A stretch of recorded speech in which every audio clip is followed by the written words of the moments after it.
Ginoo, maaari ko po ba kayong tulungan? Anong ginagawa mo sa gubat na ito? Kung inyo pong magugunita, nakaraan na po ang 13 taon dito rin po sa mismong pok na ito. Tayo unang nagkita.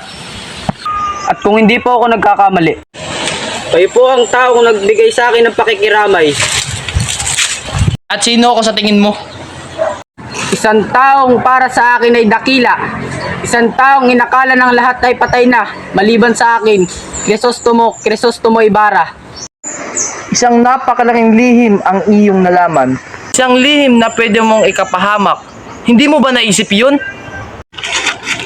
Totoong naparito ako 13 taon na ang nakaraan upang dakilain ang isa kong kaibigan na nilaan ng kanyang buhay upang ipaglaban ang mga Pilipino laban sa mapang api at ngayon ako'y nagbabalik upang ipagpatuloy ang kanyang nasimulan. At di ko lubusang maisip na ang lasong naiwan ay lubusan ng kumalat sa lipunan. At ang kabataan ay wala nang ibang ginawa kundi sumunod, magpalipin at hindi pinapakinggan.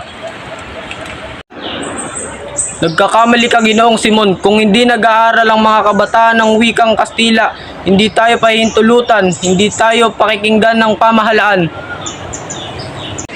Ang wikang ito ang tuluyang magbubuklod sa mga Pilipino. Isang pagkakamali, kailanman ay hindi magiging wikang pambansa. Aanhin natin ang wikang ito. Itatago lamang ng huwad na wikang ito ang pagkatao at ating karapatan. Mali ang iyong iniisip. At anong mapapala mo kung ikaw ang makapagtapos? Makikita mo ba na malaya ang iyong bayan? Hahayaan mo bang mabulok ang bangkay ng iyong ina at kapatid sa ilalim ng lupa? Pero ano bang gusto mong gawin ko? Isa lamang akong hamak na estudyante at walang-wala sa buhay.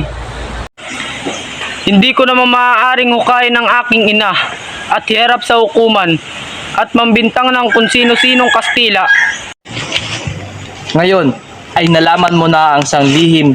Kung mabubunyag ay ikakasawi ko. Ngayon, nasa buong kamay mo na ang buhay ko, Basilio. Tayo ay nabibilang sa mga taong uhaw sa katuwiran. Tulungan mo kung pabagsakin ang pamahalaan. Pag-iisipan ko muna, Ginoong Simon.